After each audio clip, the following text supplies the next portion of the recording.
me, Sam. I was trying to fix it. I know, show me. Yeah. Why? I have a scar. I We can cracked just my sit head. wherever we want. I have to cut like. Oh, so Do you need a does the pen? long hair always I have cover one. it? Okay. Does the long hair always cover it? I've never smelled back there. Yeah, it's a scar. We could do it right there. Touch it. Feel it?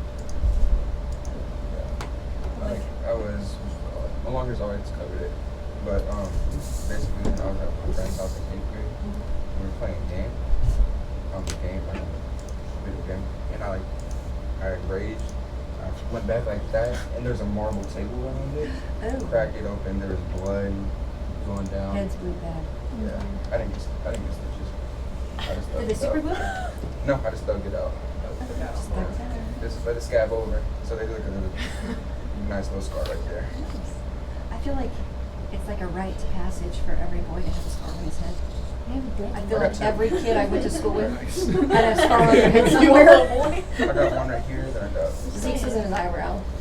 But they actually did super glue it shut because he was little and they super glued My cousin the doctor has, his onto his he has one right here, a scar right here. He calls it his third eye. He got hit with a golf club. Zeke cried more when the guy pulled his thumb off of his face than he did through the whole thing. I was like, dude, you just said you didn't want to do that.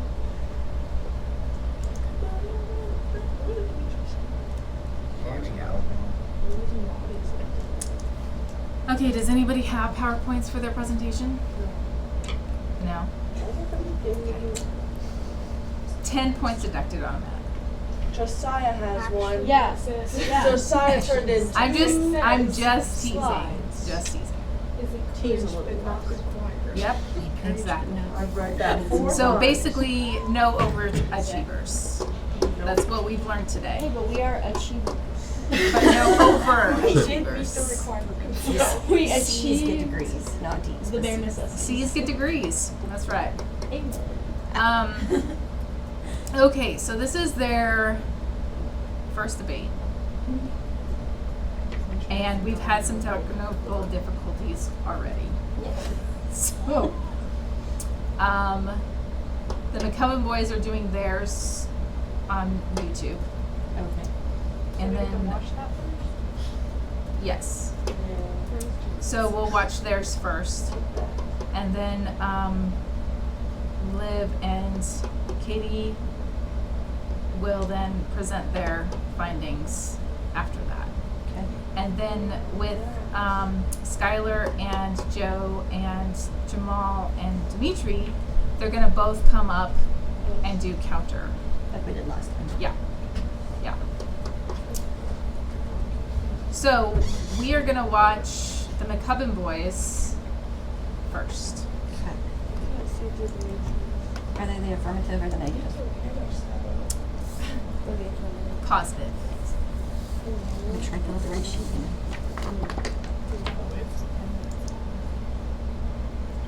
All right, let me make sure that this is.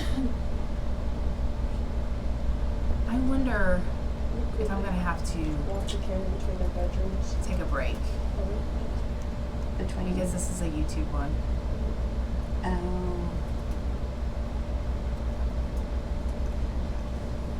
I think as long as you don't put it on your video will have to have or your class will have to have a link to that. Right. So I can feature it. I think you have to show a break for the online people. And Yes, then put that link okay. in. That's what I was thinking.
No, it's in there. I've got mine memorized. Well, you might be able to do this. You should see. Since we can't get that one up. Because these Dell computers are ridiculous.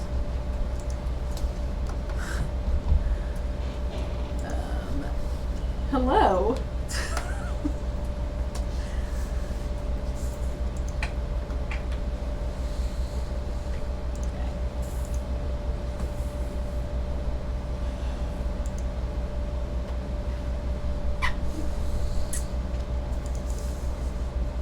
Alright.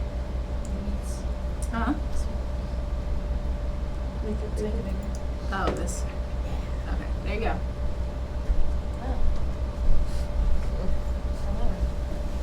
Alright, well, so we are obviously on the common side of this topic, CBD oil and athletes. Our other team member could not be here today. His video is not working, so I'm just going to read what he has to say. Our first point is that there is a lot of lack of research, as they kind of mentioned. Is it safe? According to Harvard Health, without sufficient high-quality evidence in human studies, we cannot pinpoint effective doses, and because CBD currently is typically available as an unregulated supplement, it's hard to know exactly what you are getting. And then also Mayo Clinic talks about another cause for concern is the unreliability of the purity and dosage of CBD products. A recent study of 84 CBD products bought online showed that more than a quarter of the products contained less CBD than labeled, and in addition, THC was actually found in 18 of those products. So basically, There's another one. there is. I was going to explain what I just read. Oh, okay. Gotcha. Good. Just want to make sure. Yeah, so basically CBD, like, because there's hardly any research about it, it's really hard to know, like, what is truly going into the oil, and, like, we can't really trust what is produced because you don't know the purity of it, because companies are not always the most trustworthy. I guess some other quotes we have are from Chris Carmichael. The potential risk for athletes is if the product you buy doesn't contain what it says on the label. If it actually contains a significant amount of THC or other prohibited substance, you're at risk of doping violations. And then also from Gatorade Sports Science Institute, athletes should also avoid the use of CBD and wait for further research into the efficacy and safety of supplementation. So that's probably point number 2 is if you are taking CBD and there is the chance that THC is in that product, you are at risk for accidentally doping, and therefore you would fail any like random drug tests you would take. So that's like just side, or I guess those 2 slides. So another point, because as Seth talked about, he talked about how like the lack of labeling and the also kind of Josiah talked about it too. One thing is with those, you don't even know technically if CBD is even present in the product. So giving, as Seth said, giving the athlete the choice to choose whether or not, you know, they want to use the product or leaving it up to like the team and whatnot. You're in a way allowing an athlete to choose, sure, if they use a product, but not even if they're choosing to use CBD. Some products may say that they have CBD, but they may have THC or other forms of it that still contain some of the same products of marijuana if it's one that's taken like orally, such as like a pill. And there could also be, you know, the other cannabinoids that would be present in CBD oil, which is technically illegal and is prohibited already. Therefore, with those being prohibited, the products that an athlete could choose would still be using illegal products on that. Another point is CBD actually has some serious side effects, including dry mouth, diarrhea, reduced appetite, drowsiness, and fatigue. It can also interact with other medications you are already taking. It can either make them work too well and be harmful by overdosage, or it doesn't make them work at all. It's also connected to liver disease, and yeah, a lot of it has to do with kind of just how you feel though. So as an athlete, if you're taking CBD oil, it can cause fatigue and drowsiness, and if you're trying to play a sport, that doesn't exactly work out very well. So that is a risk you are taking. Right. And then leaving that, I mean, ultimately the choice to prohibit CBD usage goes to the administrators or people who are in charge of like a league, or I guess like an entire sports company really. So putting that up there, if I owned a company, I wouldn't want my athletes to be at risk of going into like one of the side effects could be a permanent coma.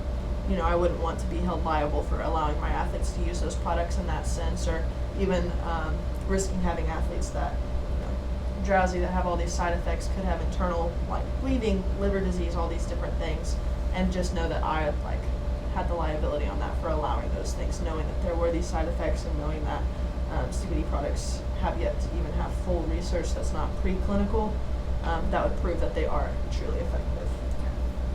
Another point we had was if an athlete is relying on CBD oil and just swears up and down that it's working, it could lead them to neglect actual medical conditions and not seek medical attention. So if you're just using that and saying it's all good, but it's in reality you're actually hurting yourself more, it could neglect and cause some serious long-term issues with that medical condition that is supposedly being helped by CBD. So. And then to go back to the counter side, or I guess the weakness of it, well, there is, it's a big word, it's a psychoactive compound, it's called tetrahydrocannabinol, which is THC, right? That's responsible for those effects of cannabis. So they're not psychoactive, but those are the ones that, you know, athletes will claim, oh, it helps me with anxiety, it helps me with like my memory, it helps me focus more, and those things, like it also helps with anti-inflammatories, like if athlete struggles with arthritis, anything like that. That is the exact product that they're claiming is helping them, and that's going to be the THC factor of it. It's not necessarily just the CBD on its own. I think a good like concluding point, and this is from a medical journal, it said, therefore the most appropriate risk minimization strategy is to avoid all CBD products to prevent, as best as possible, inadvertent doping from these often contaminated products. And that just brings in, not only are they completely unreliable because there is no evidence to prove what's in those products and they're not labeled correctly, but also there is just a high risk with using them of, you know, so many different complications medically and mentally as well. Any questions? Jen usually have a zinger. I know. I have a question. Why is it that there are like the shaman organizations out there that have a licensed business? How are they able to obtain their licensure? Do you see anything there? Good question, Coach Tressa. From what I gather, it's not necessarily, in no way is it illegal to sell what you would label as a CBD product. Since there is no full research technically that shows it is completely detrimental, nor is it completely beneficial. Because of that, it's still on the market. If it's labeled as CBD without THC or without certain compounds in it, it's allowed to be sold. And a shaman, I thought, was like a Native American person, so I don't know anything about that. You said athletes. Yeah, no, that's just the name of the company. You It's drive like down the Shaman interstate American and or all. something like that. American It's like Shaman. it's like a priest in a tribe. Oh. It's It's a a company. brand of cannabis out there. It's They a got billboards store. all They I over thought have a the shaman was like I'm the not guy talking in I the thought she was about- talking about like a American Native tribe American shaman. that like they burn. They No, burn the sage. it's a brand. They obviously chose the Who? right name. I mean, they both make you a Everybody little knows what it crazy, is, but yeah. you know. Nobody shot. Yes, yes. I honestly, we did quite a deep dive. We made a lot of research and that never came up. So, As far as the but I would agree with Liv. Like, there's really no confirmation whether it is fully bad for you or fully good for you. So it's kind of just unknown because it's yeah. as he said, like it's not actually extracted from marijuana, but it still like has properties of marijuana. So They're cousins. Is there to this day no FDA approved CBD oils? There is not approved by the FDA. The FDA said that they had many concerns about the products. They're concerned there's a lack of processing controls and practices that put consumers at risk. And then also because of the testing that they did on some of the products, many were obviously lying about what was on the label, so therefore that FDA did not condone usage of CBD. Okay. Oh, Jen's got a zinger. Okay, so in your presentation, you stated that the things that create your lack of inflammation, your control your anxiety, all those things came from the THC. In the McCubbin's boys' argument, they stated that CBD does those things. So did you find evidence that proves which side does? I mean, I have a direct quote from a medical journal that said that it was CBD is related to the psychoactive compound THC, which is responsible for the adverse effects of cannabis. But because that is found in CBD products, there's preclinical evidence that shows that within the products that also would tested to have THC, that had those effects. Which is why, like, athletes are saying CBD oil is helping me. It's because those products contain low levels of THC, not because of the CBD. That is from Lockenmeyer 2019, in case anybody wanted an EPA reference. Yes, thank you for the reference. You're welcome. Really appreciate that. Mhm. That was on the assignment Okay. sheet. Oh, yes, Well, Sam. yeah, so Okay. so the McCubbins were saying it does the same things as ibuprofen or similar. You know, some people maybe, instead of ibuprofen use this. If you're in charge of a group of athletes, are you just as hesitant about telling them to take ibuprofen as you are to take CBD or use it? I mean, there's a lot of similar potential side effects anyway. They both deal with liver and things like that. I wouldn't be, because there's actual concrete research surrounding ibuprofen and other like pain medications like Aleve or naproxen sodium or Tylenol, whatever. There's hard evidence and scientific research done, whereas CBD is kind of unknown. So while it does maybe cause similar side effects, that's a case by case situation. And the labeling on like a bottle of ibuprofen is going to be, because that's something that's regulated by like FDA, regulated by like different medical companies. That's something that's going to be accurate and more trustworthy. And also you can say take two pills of this, and you know exactly like the quantity that the athlete is getting, and you know they would get a controlled amount of effects from that. And I mean, there are, risks at taking ibuprofen as there is really any medications. When was CBD oil discovered? I really want to say like the 40s, but I think I'm The wrong. 40s? It's been around for a while. It's like the essential oils lines. What? It's like the essential oil 1970, lines. as old as my mother. Okay, 1970. 1970. I was off by Just So- 30 years. It's Just okay. a little bit. Yeah. So you would have It thought. was found by Israelites. Okay. Actually, a shaman. shamans. So would It's very possible. why doesn't the FDA, if it's been around for so long, why have they not done a thorough research?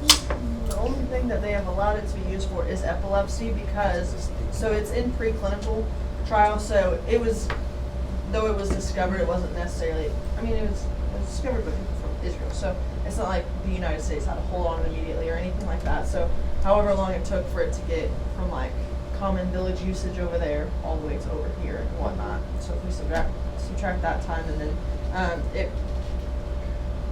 With the movement that we're in now of all this natural wellness, whole body thing, with all of that, I'd say it's gone up in popularity, which is why now there's like a need to look into it, because every athlete caught wind of like, oh, this product exists, and Right. you know. Because it's not just for athletes. Like, No. I mean, it's in. I'm not gonna lie. I actually have this CBD shampoo in my shower. But there's also like Drug head. lotion. Take off the points. There's lotion, like chapstick, face wash. Like it's in a lot of skincare brands. Yeah. And stuff like that. So it's not just in like an athlete. I use CBD lotion. Guys, we're all drug I shouldn't confirm or deny that it's better. You're just like, stop But talking. honestly, it causes a lot of buildup in my hair, so I do not recommend it. But that's just me. Yeah, so we don't condone the shampoo as well as the athletic pills. Let's put our stance out on that now. Olivia, thanks for your professionalism. No, you're welcome. I try to keep it 100, you know? Yeah. All right. Well, thank you guys very much. Yeah. Sure. Way to go. Way to clap. I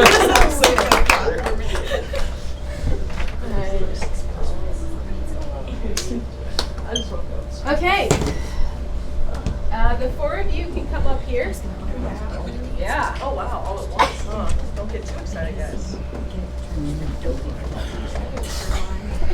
Somebody can have this table, and another team can have this table.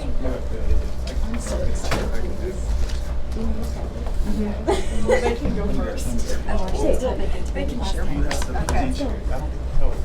Hold on. Let me see if I can Get a 100% for Val?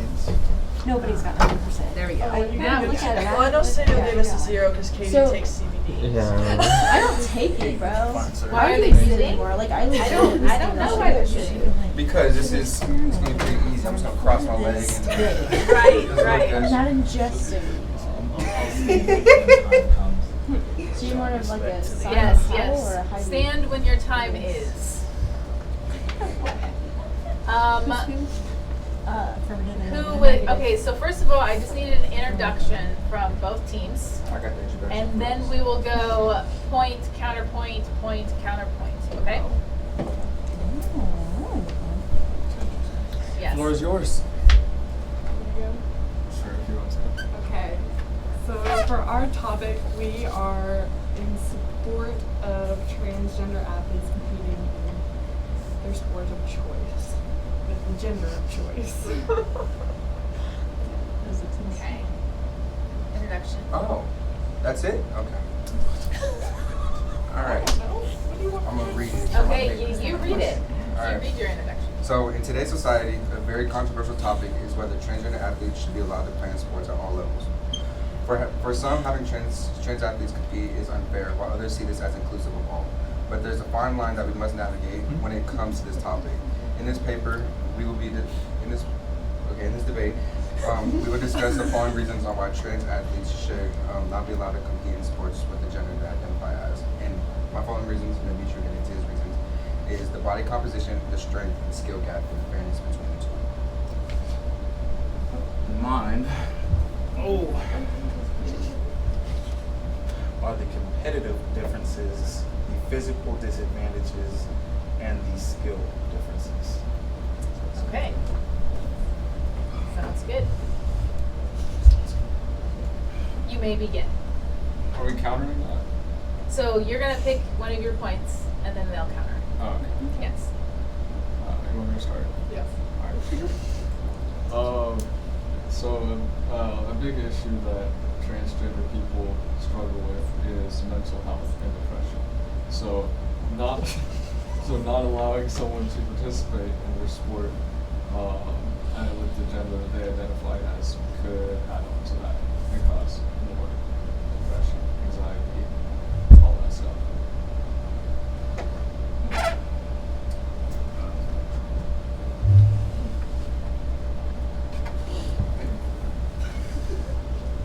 I understand those points. Those are very good points. However, it is scientifically proven that males are stronger and more powerful than our female counterparts, and that is an issue.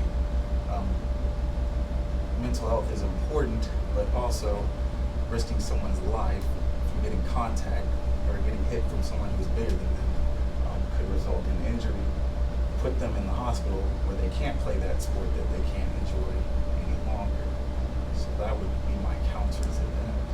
Well, I think that there's some girls that are just as athletic as some guys. And I think I remember you saying that anyone that was like a girl that ran 100 meter in the Olympics would beat any of us in 100 meter dash. So I don't think that's really valid. I don't think that statement was on record at all. So I don't know where you got that source from. That sounds like outside information.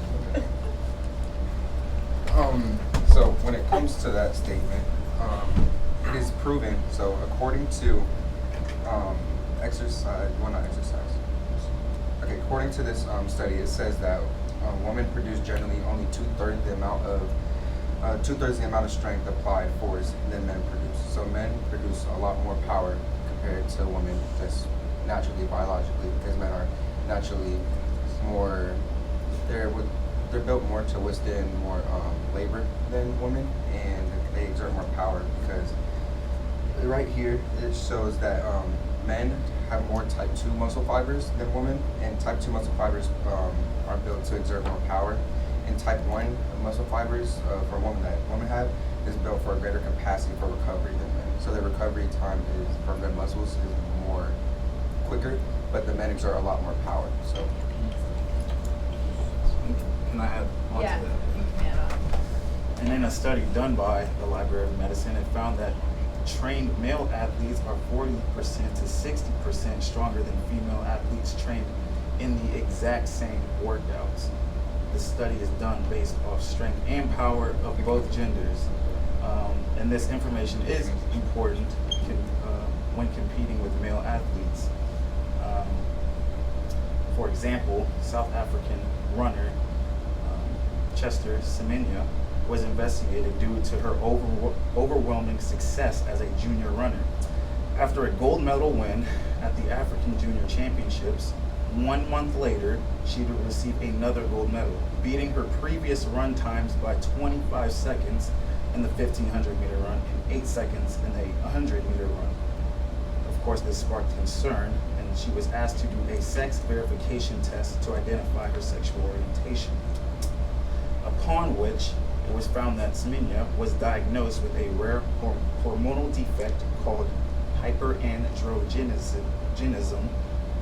This is when a female has an intense level of male testosterone in her body, giving them a slight performance advantage.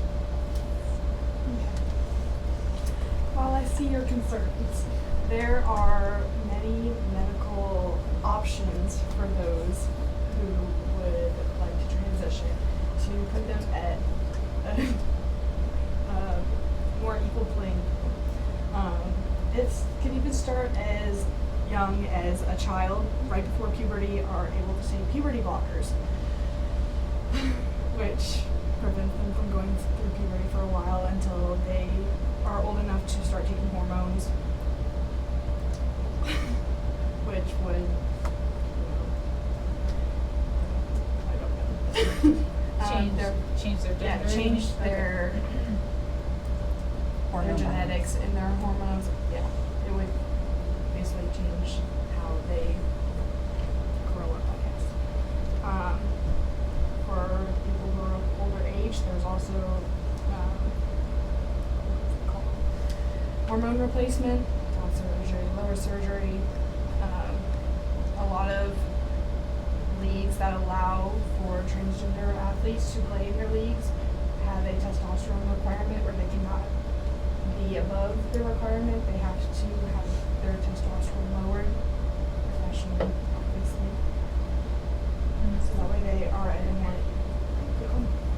Yeah. And to add on to that, kind of like what she was saying, is that men become much stronger than women during and after puberty.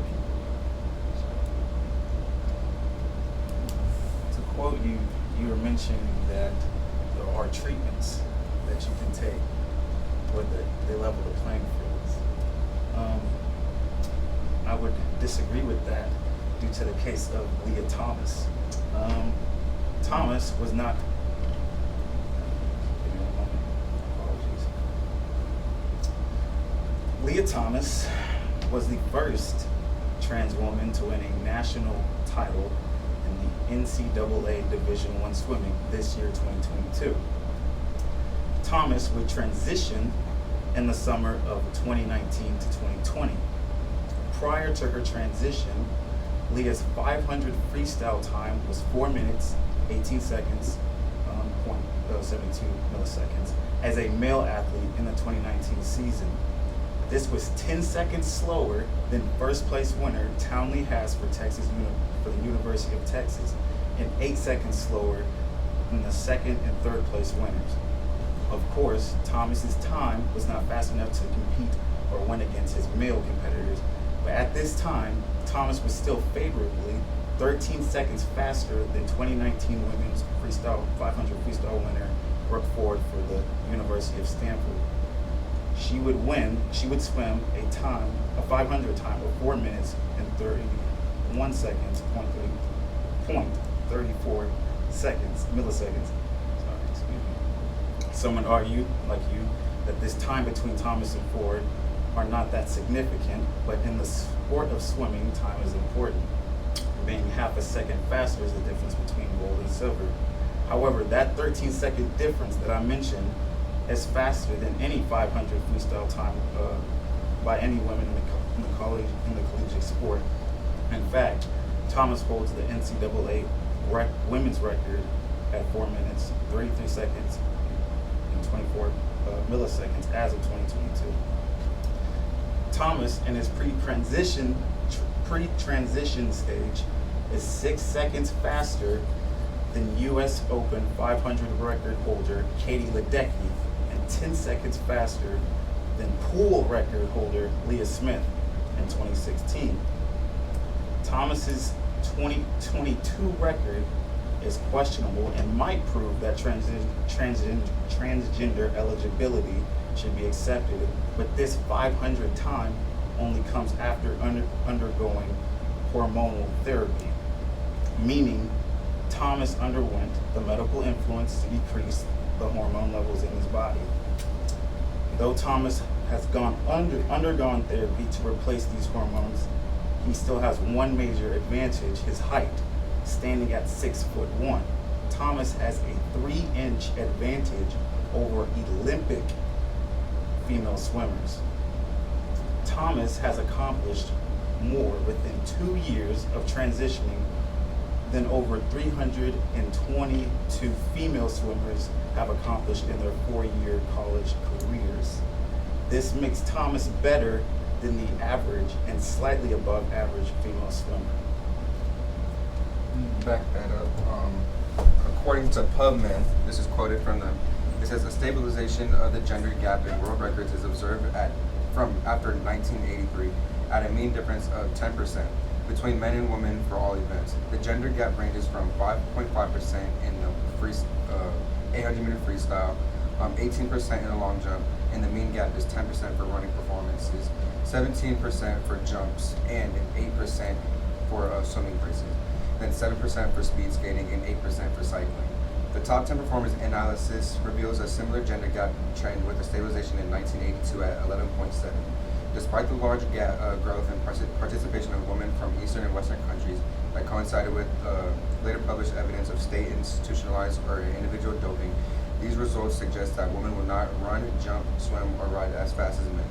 So within this study, this happened in 1983 and 1982, and obviously we're a lot more advanced and informed on things of that nature when it comes to transgender athletes. That was in 1983, and as I'm pretty sure we all can agree that athletes have gotten better as time has gone, and there's been many times that you have stated that topic. It's not on record. Okay. But with that being said, Leah Thomas has, like Michi said, has an overall more advantage because biologically she is a man. Well, he is a man.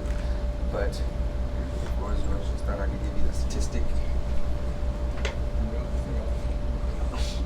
So your argument is that because Leah Thomas was taller, he had more of an advantage, right? My argument is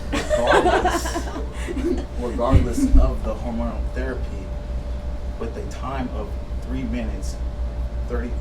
minutes, 33 seconds, she's still faster I have a question. Because What of was- 3 inch height difference.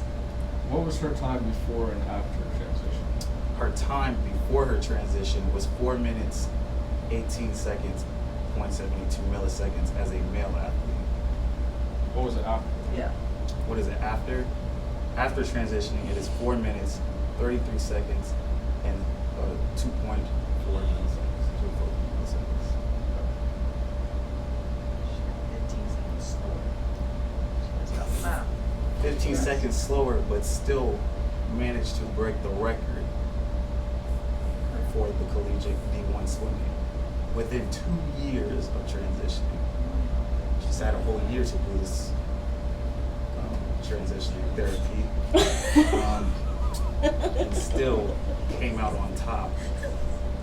Mind you, Leah Thomas, before transitioning, Will Thomas was part of a championship Pennsylvania University swimming team, Ivy League. So he was not as fast as the top player, as the top swimmers, but he was still swimming competitively on a championship winning team.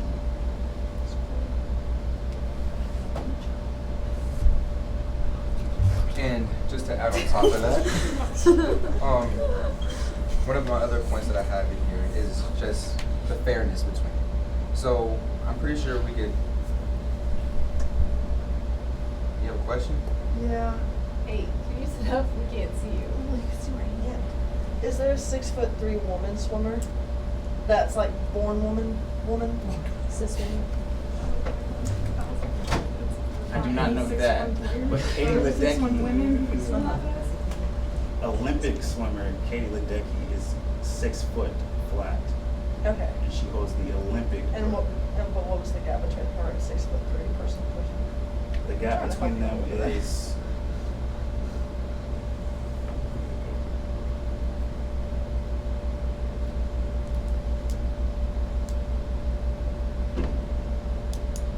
six seconds between Katie Ledecky and Thomas. and Leah 6 Thomas. second difference and a 3-inch difference.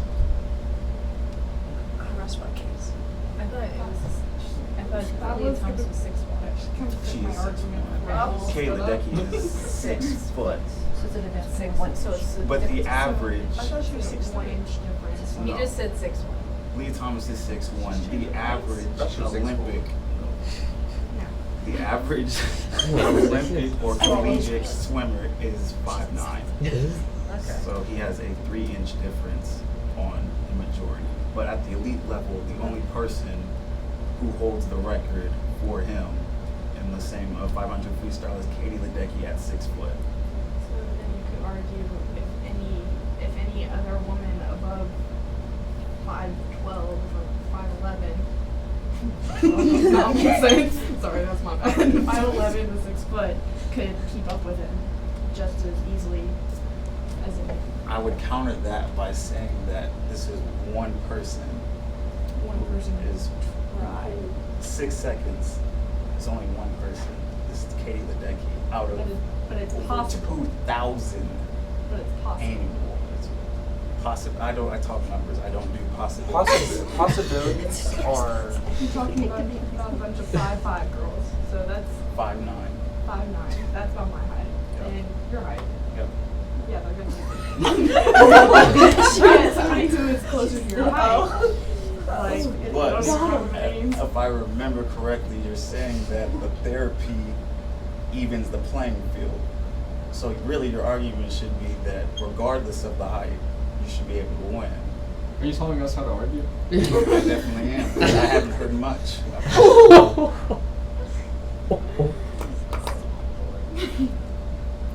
My apologies. Okay. And. Do we have a counterpoint? Okay. Do you have another point? Oh. To be fair, most of the research that goes into this really just is based off of feelings and 99%. Yeah. 499. Or 100. all of the medical Can I ask you thing guys? goes off of feelings. Do you think Okay. it would be fair you think it is fair to allow transgender athletes to? This is where we talk about our perceived weaknesses. Because no, we do not agree with that. Well, there's like 3 of them, right? They're for female athletes. Uncomfortable for those in the locker room with them.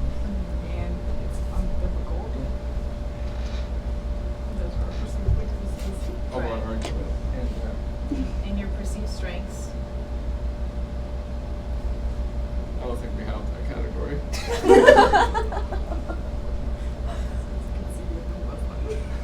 Okay. Do you guys have anything more? I think I had a little bit more. But Okay, Jamal, go ahead. Oh, I got a whole lot more. So when it comes to male and female athletes, we obviously know that there's an advantage. And I don't know if anyone in here has heard the story of Serena Williams and Venus Williams attempting to beat a male tennis player. And mind you, Serena Williams is the greatest women's tennis player of all time. And everyone was basically saying that they should compete against a male tennis player. And his name was,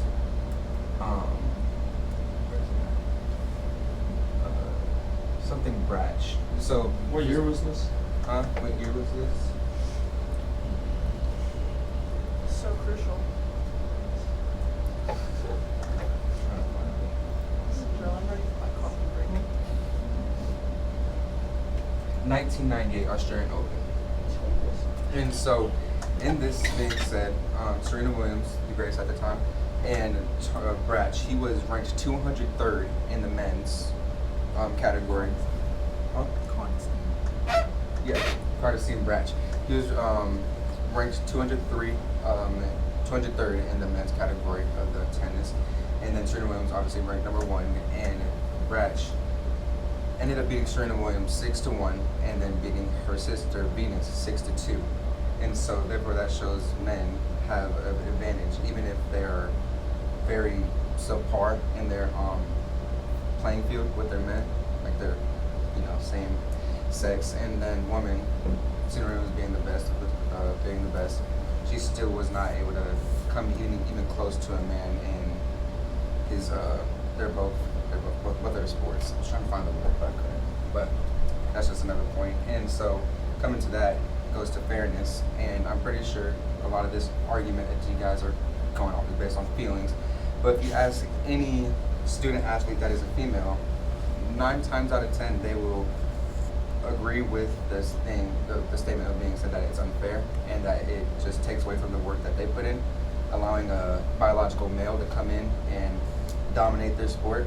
And with the going off of Leah Thomas, there was many accounts and many people that, many women swimmers that came out and spoke against this and said it was unfair for them. And so, leave y'all with that. Let y'all chew on that for a little bit.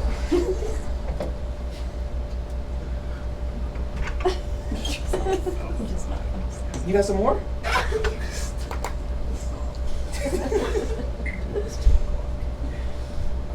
You got another point? I do. It is. Okay. Just again regarding the hormone therapy. When I brought up Castor, she is a biological woman with an increased testosterone. So she has all her female organs with an increase in testosterone, and yet she was able in her career to only take second place twice, bronze, third, once, and this was all. Apologies. And even in these races, it was speculated that she did not try her hardest due to scrutiny. She was a biological male. She's a biological woman. Okay. This is She didn't try her hardest? This is speculated she did not try her hardest due to the outside pressures of the media. But I said, this is my point is, even if a male were to take these hormones, it would be the equivalent of Miss Castor, who is a biological woman who has an increase in testosterone. There's just an advantage there. Jen and Sam, do you have any questions? Is she still allowed to compete with the women with her increased testosterone levels? She has taken it upon herself to not run anymore. So But could she? she could. So your first point was mental health for transgender. You guys' response was all physical. What is your response to the mental health side of, they're saying the transgender is more depressed, has more anxiety, has more whatevers, because they're not allowed to participate with the group upon which they identify. Where's the mental health side on those that they're imposing upon? I would argue that the mental health side of that has occurred before not being able to compete within the respective sport that they want to compete in with the male or females or whatever they identify as. So I feel that mental health argument, in a way, is kind of irrelevant to the fact that you still have to come down to the place of, is it pretty much the main thing about this whole argument is the fairness, inclusiveness of it all. And me personally, my beliefs, I would say that they should have another division for transgender athletes to participate in. But when it comes to the mental health, I think that is just really not relevant to the point being made about competing, because at the end of the day, all athletes, student athletes, athletes in general, professional athletes deal with mental health, and it doesn't affect them in that way. So, that's it.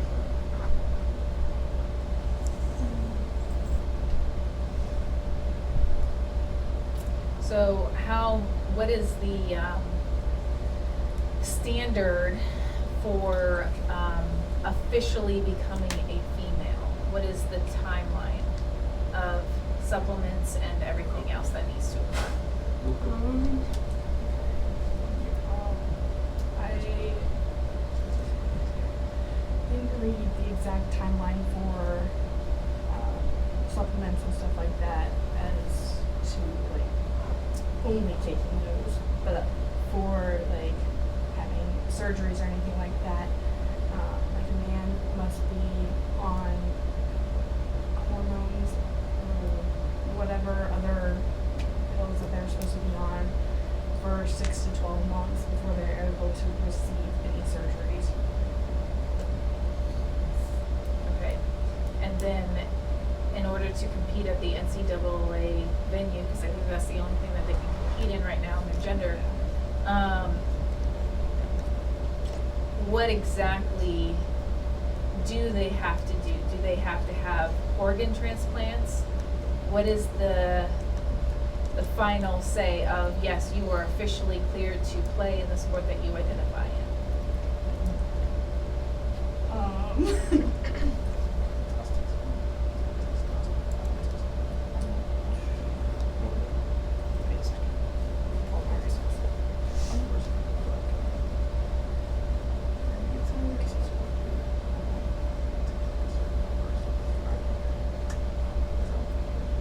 Okay, so as of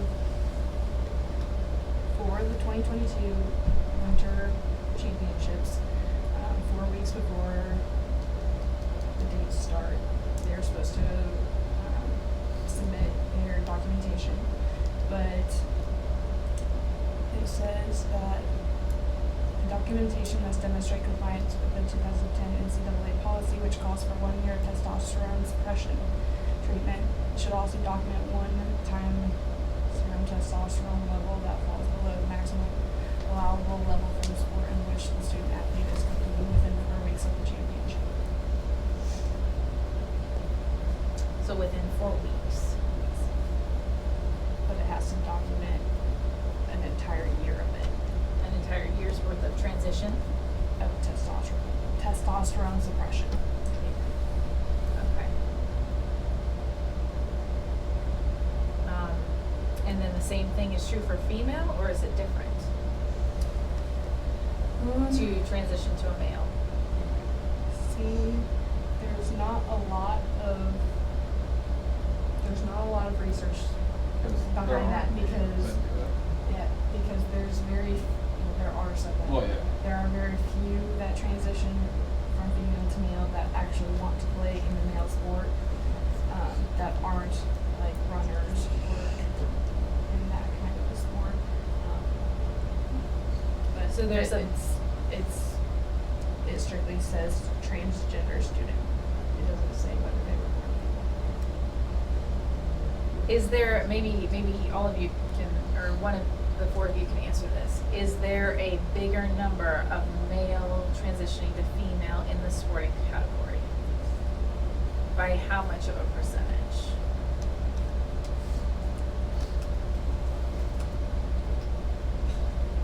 Yeah.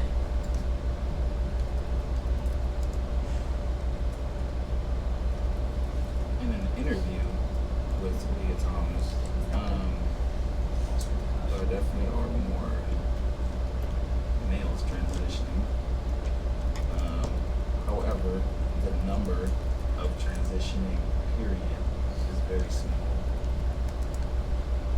in comparison to the majority.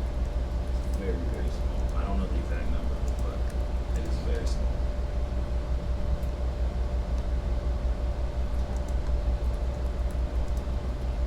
You have anything? Yeah, I think there was a professional soccer player a couple years ago in the NWSL that was transitioning to a male and still played in the women's league.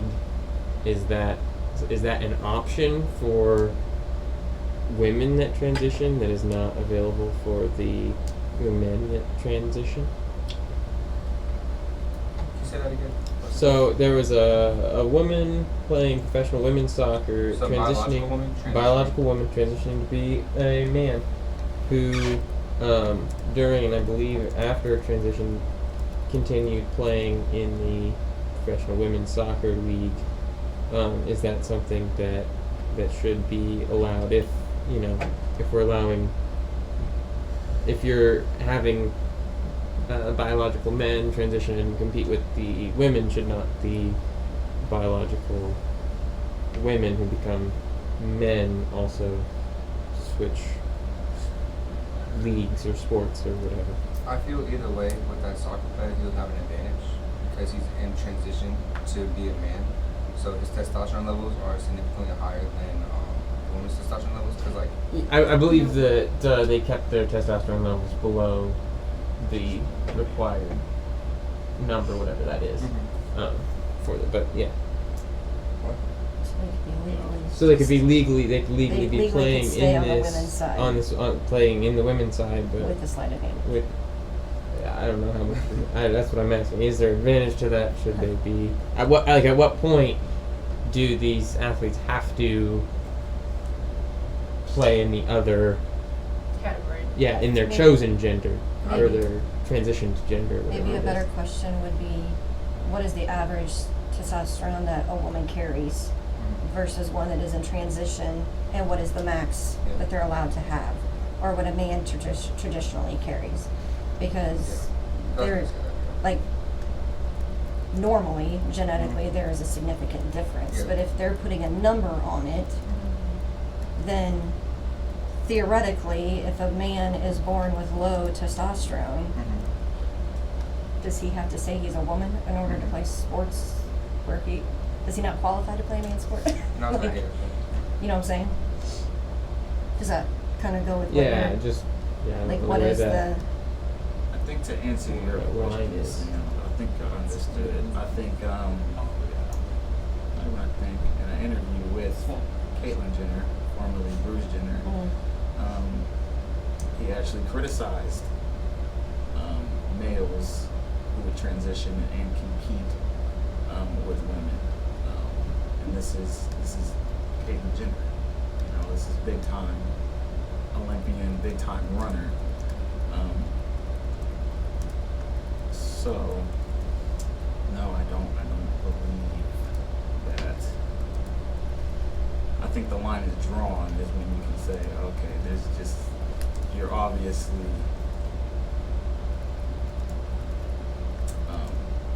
in a league of your own. I don't think, we see that even in respective genders. If you look at a male team and one guy is dominating a league, you're gonna say, oh man, like you need to go to the next level because you're that good. And I don't see a difference there when it comes to being competitive. If a woman is dominating in a soccer league, it might be worth the shot of saying, okay, you need to go to the next level. I don't see an issue in that. Other than it would still be unfair to that person because they're competing in a men's league. Even with the hormonal transition and increase in that, it's still they are still at a disadvantage. So they're in a gray area. They go down, they're too good. They go up, might not be as competitive at that level. I hope that answered your question. They should not compete though. Do you guys have something else? Okay. Jamal? I got one more thing. I'm kidding. All right. Thank you. Who won that? We will take a 10-minute break. So come back at 1:25.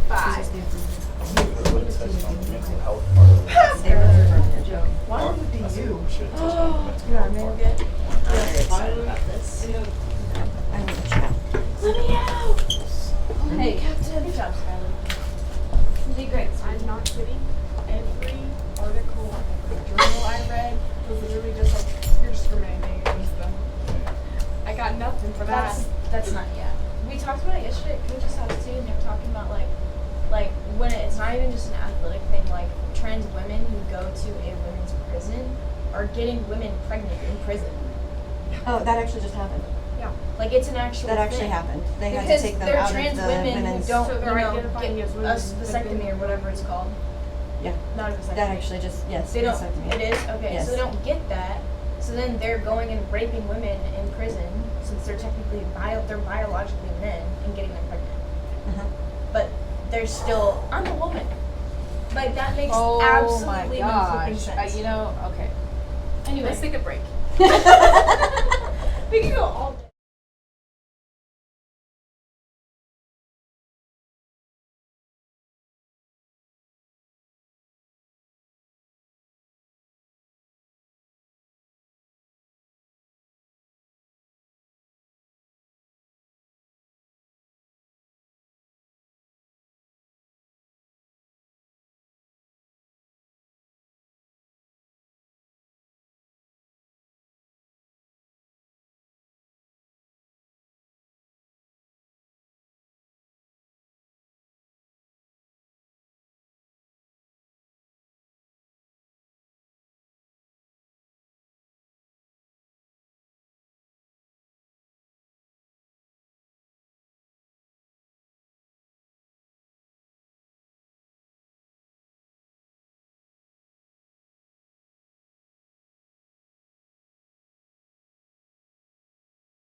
right, cell phones up on the table.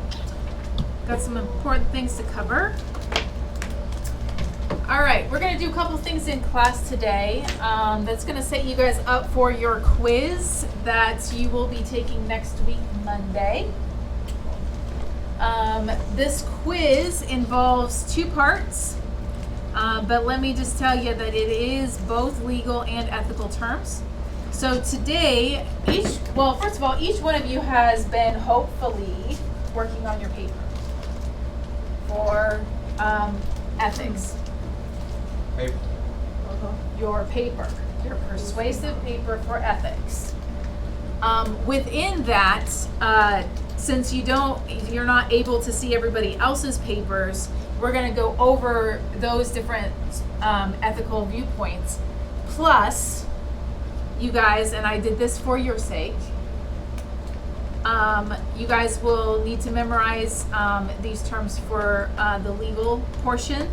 But please understand that on top of understanding those or memorizing those terms, you need to understand them because the quiz involves an understanding, not necessarily regurgitating the knowledge that you have.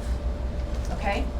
So, for Monday, and this is where you're going to probably want to take notes if I were you, we need to understand these ethics. If we don't understand these ethics, you guys will not do well on the quiz.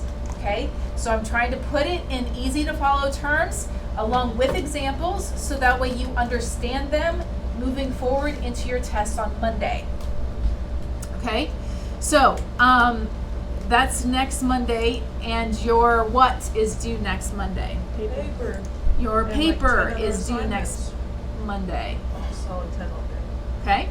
On the 19th. Yeah, on the calendar it shows that there's like 7 things on there. And then you will also have your Chapter 4 law questions and ethics readings as well. What's the gamesmanship?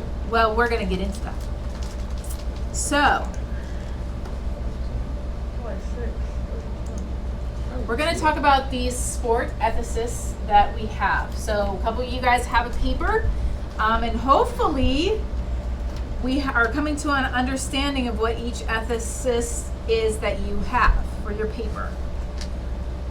So, is it morality in life to have a moral understanding of sport? Meaning this, and this is where I want you guys to discuss this. Can we say that cheating in sports is wrong? We're just saying that right now as in every decision in life that we make, right? So if I go punch Katie in the face in a basketball game, that's going to be wrong, right?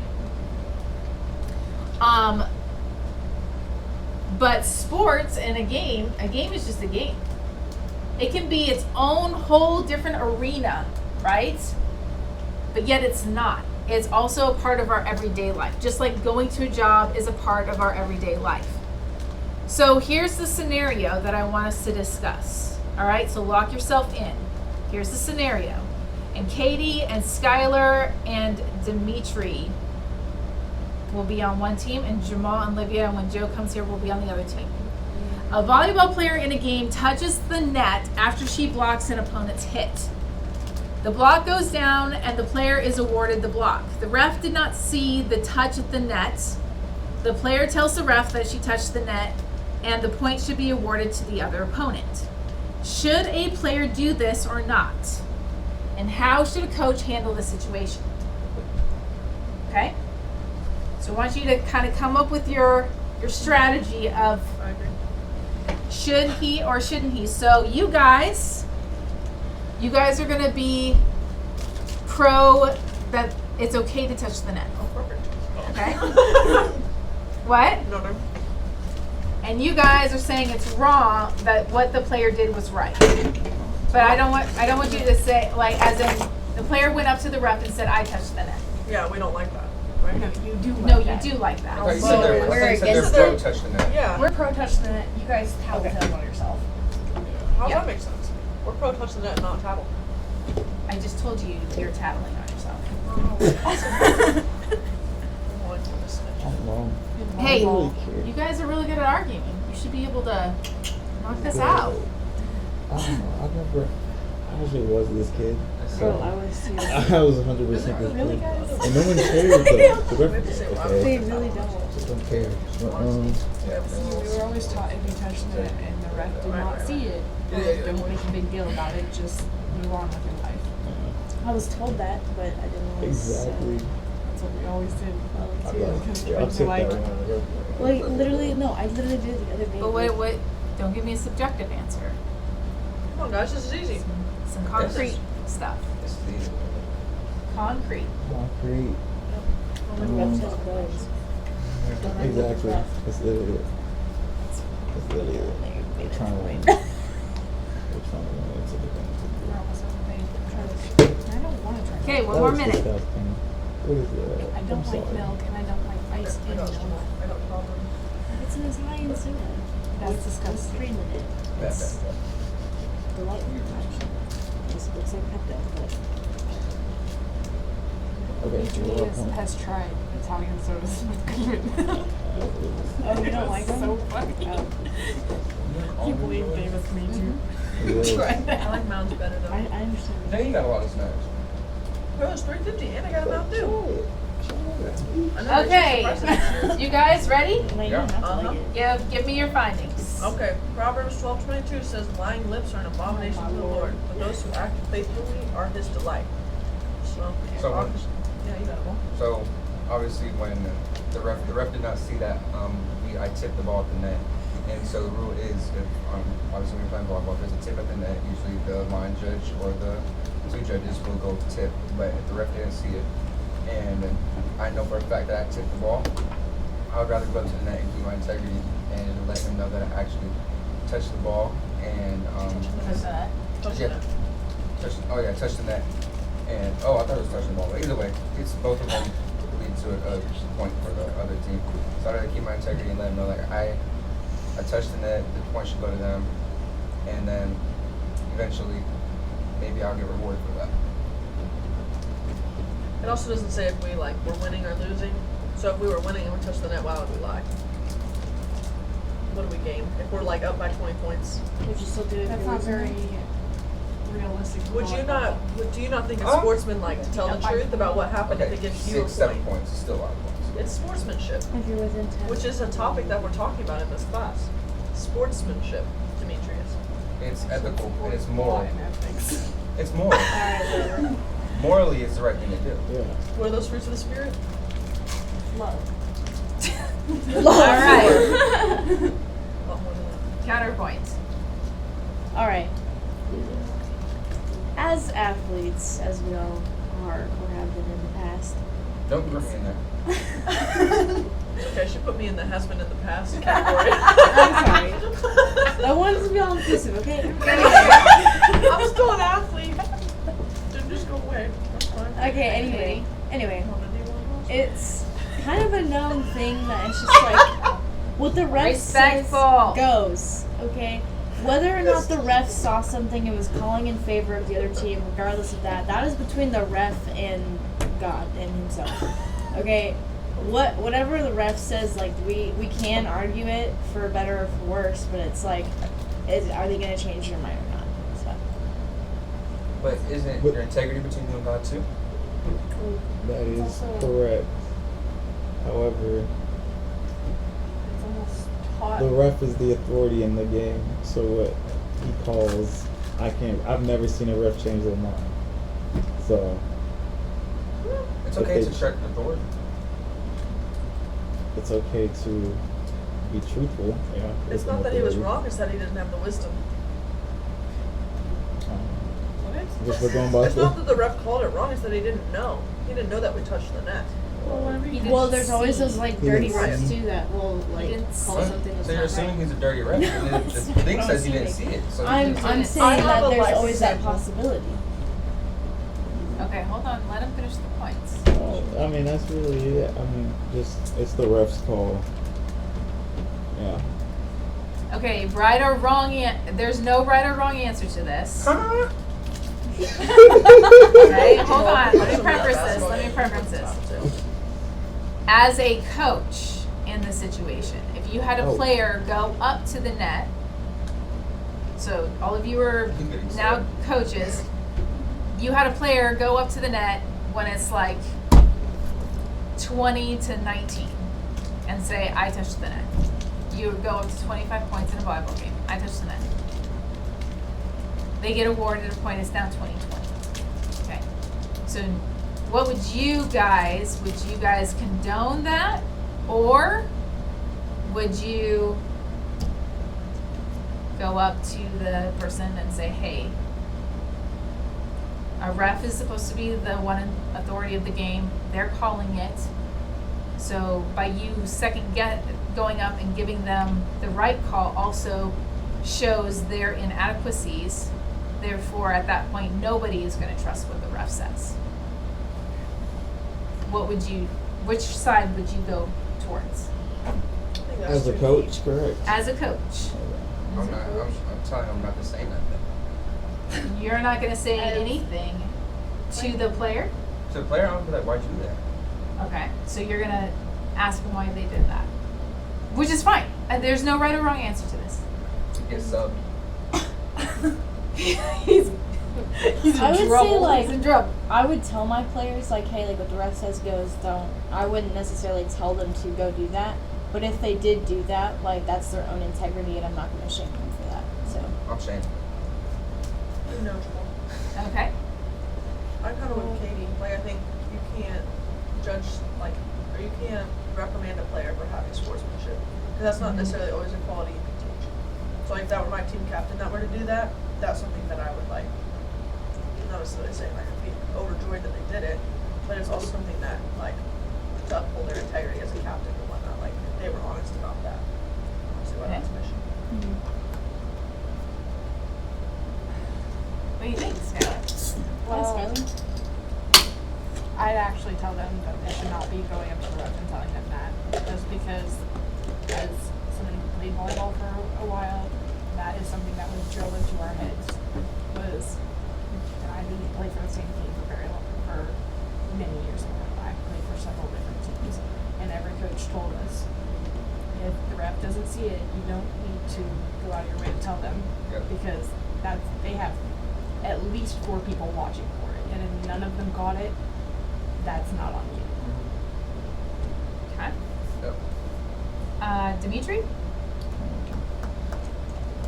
For me, I don't know. I was that kid, 100%. Like, yo, I touched that ball. Like, so, me personally, yeah, I'm not gonna teach my players to do that necessarily, but if they do it, I wouldn't care. It's like, okay, if it weighs that heavy on your conscience during the game, then sure. But, yeah, that's really it. I want to beat him up about it, but okay. I told him. I don't know, it's a secondary issue to me sometimes, in a way. I'm like, okay, if you say it, good. If you don't, great. There's still like an overall skill that we're trying to do here, so. Right. Olivia? I was gonna say this happened in the soccer game, like in Spain, where it was a handball on us, and all of base team was like handball, handball, and I was next to the sideline ref, and I said handball, and the ref looked at me and he like called it, at the same time that I said it, and him and I talked about it, and he was like, well, that's against your own team, like why would you call it? And I was like, well, I mean, it happened. I was like, it's rule of the game. I mean, I'm not necessarily playing in a game, but like if I see something that should be called, like I'll just say it anyway. But it did happen. I think her was manager. Had to. So what was that? I think she was manager. I'm a good manager. I got ran over by the same referee about 5 minutes after that. So Okay. Yeah, and to be honest, like there's probably going to come a time in your life that you're going to be in. This is going to come at you. Doesn't mean that it's going to come at you every single season, because that's not the reality of it. It's only happened to me once before. So in all the time that I've been coaching, but there's like, I mean, when you're down, speeding down the highway, and you see a cop and they don't come after you, you don't turn around and go back to the cop and say, hey, I was speeding, right? that's different. That costs money. You know? No, it's No, not. it's It's not. not different. You know when we won our regional championship? Remember when I threw that duck like behind the back pass, like Yeah. in the last second, Yeah. and they gave us the ball? That was 100% off of Brady. That was off of what? Brady. Really? Yeah. Like when when we were diving for the ball, Yeah. the ref caught it off of them. It was 100% off of Brady. Everybody's seen it on their beds. So our ring is faulty. No, it's not faulty because the ref, Hey. the ref caught was it. the The ref's ref, call. so the ref saw, so what he saw was those. What if there's a situation that like you did say like Then Quez You went on to hit deflected that it or something. game winning. Game-winning shot. the ref looks at you and asks, "Did you touch it? Are you gonna lie to the ref or not?"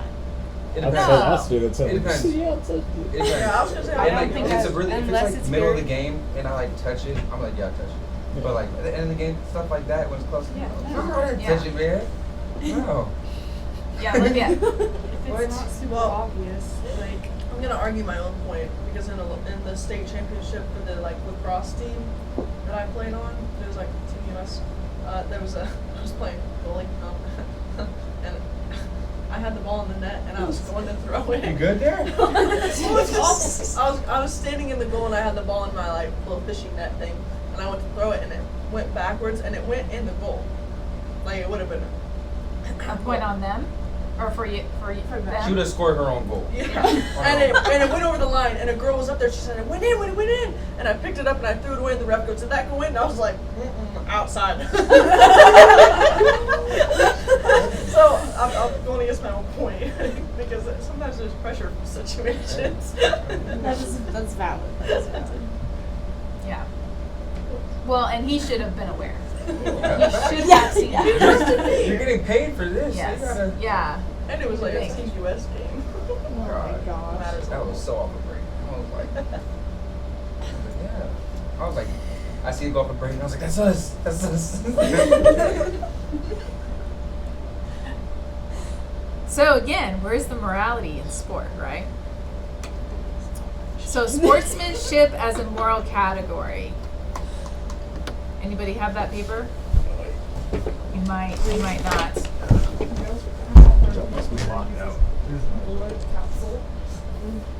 Don't worry about it. do we need to stay in our little group? No, you don't have to stay in your own little groups, but you gotta keep your papers. Okay, bye. Okay, so, Joe really dipped. Oh, I think it's Joe. Wait. yeah, that's Joe's. No, it's Okay, so Fizell argues, and this is Fizell, Fazell. yeah. Keating and Fizell's, sportsmanship as a moral category. So, sportsmanship is not an all-embracing moral notion, okay? It means that it's not completely 100% a morality issue as it is just the game in general, playing the game, so to speak. Which is what you guys would say, for instance, with Jamal's situation where he saw Braden. That's just a game. That's a part of the world of the game, okay? So Fizell argues that the attitudes of the participants in a competitive sport should be proper and balanced and reflect joy and dedication to victory. So our attitudes should be good. So to be a good sport is to be both serious and non-serious in the right proportions. We shouldn't get incredulously angry, okay? This is to avoid the excess of capriciousness and over-seriousness. And what usually happens when an athlete takes sports too seriously. They get good. Okay, besides that, what happens when they take a game too seriously? They can hurt somebody, they can hurt themselves. mentally could destroy them. Mentally could destroy them. They could do things that are not characteristic, right? Okay, so in the 90s, 1997 to be exact, and we're gonna watch a video of this fight. Two famous boxers, okay, they were the match of the century, that's what they called.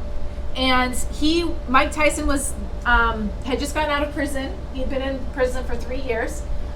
Before prison, he was a boxer that competed at the highest level, heavyweight levels, and Evander Holyfield was coming up in rank. Okay, so towards the end, Tyson bit Holyfield's ear. They continued the game, and then Tyson bit his other ear.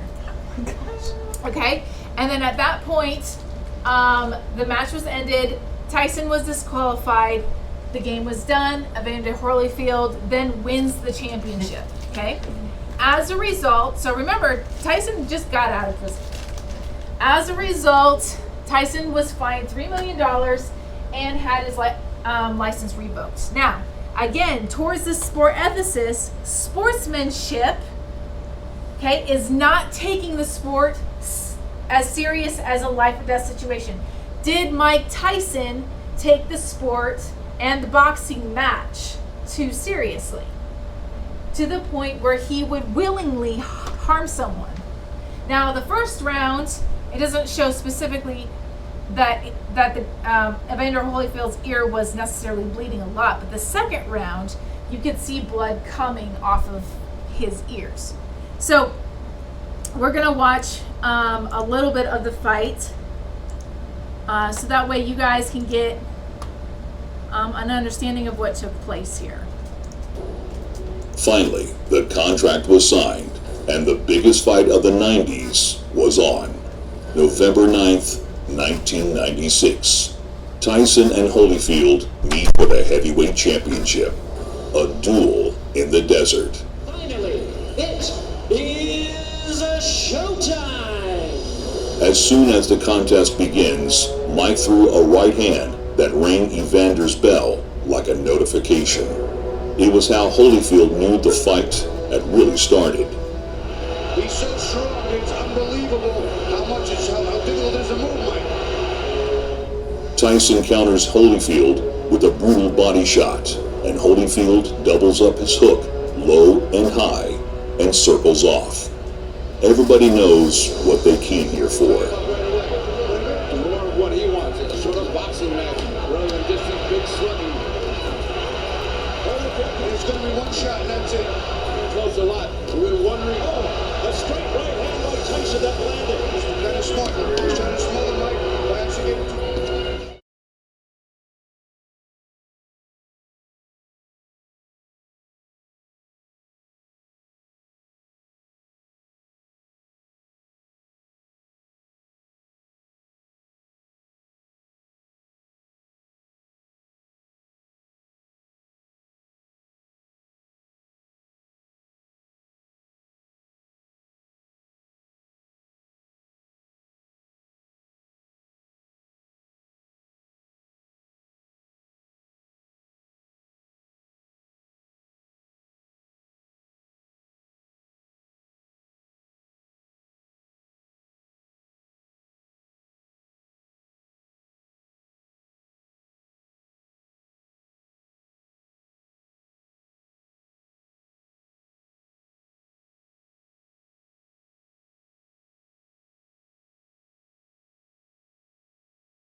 All right, so keeping on with our PowerPoint. So winning versus athletic superiority. This was another one of, I don't know whoever has this paper, but basically what makes a team more athletically superior? Is it because they have more power, more athletic prowess? Or is the better team winning because of ref errors or cheating or people playing dirty? What makes somebody win versus making them lose the next day? There's a lot of teams out there that have had non-finishing elements to their records because they couldn't finish out. But what was it for? What was the purpose for? So one of the stories that comes to fruition is a ref by the name of Tim Donaghy, and he was a guy who not only called the game in the NBA, but he also bet on the games that he reffed. And so what happened was he started this between the years of 2003 and 2007, so this had been going on a long time. And he took games where the odds were heavily against one team or another. And so then he would call the game according to his bet. And the league started noticing that he was in a situation where the underdog kept winning over and over again. And then it looked like there was 10 games in a row where the underdog won. And so they started looking into it. And realized that there was some big money wagered on games by him, and so therefore an investigation was launched.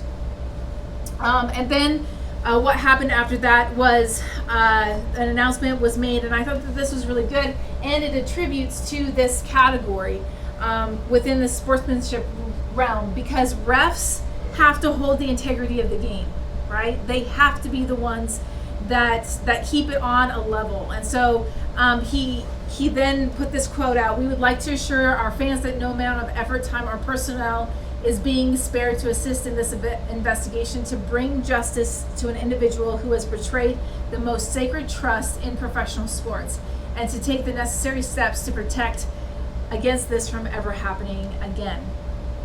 And so, of course, he lost his license and is known as one of the biggest bad guys of NBA history. So along with this winning versus the athletic superiority, so what then happens? Does a team who receives the most errors loses the game? What does that look like in each sport?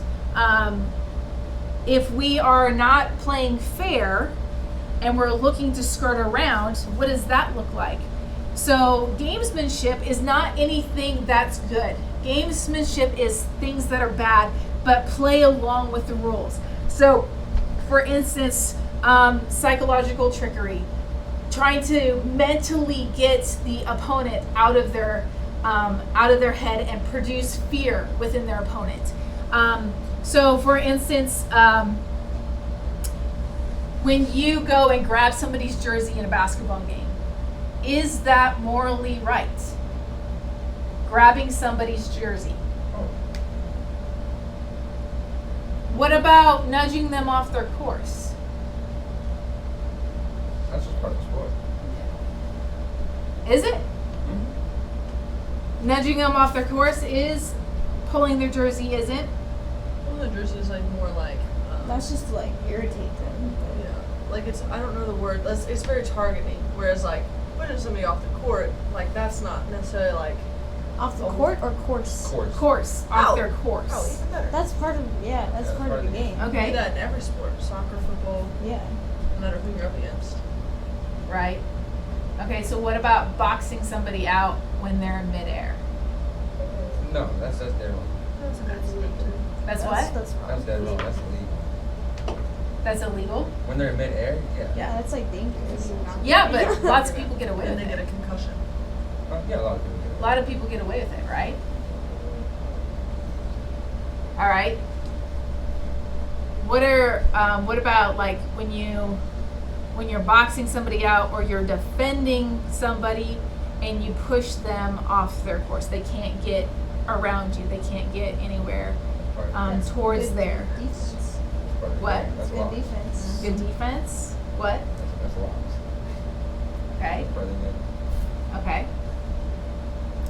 So, do you have a strength advantage when you're the defensive player keeping an offensive player off their course? Depends.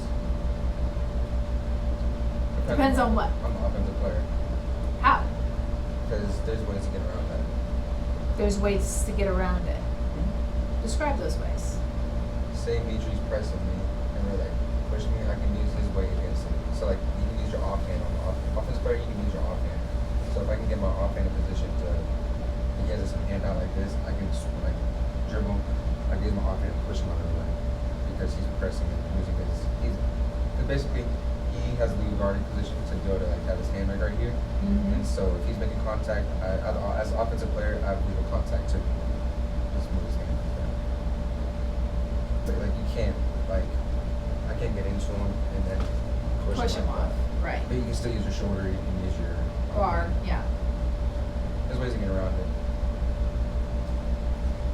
So is somebody having an athletic superiority if they are doing these different things that you would say, well, it's dirty play or it's not, it's a gray area, right? As some people would say that pulling on a jersey is a gray area. Depends how you're doing it.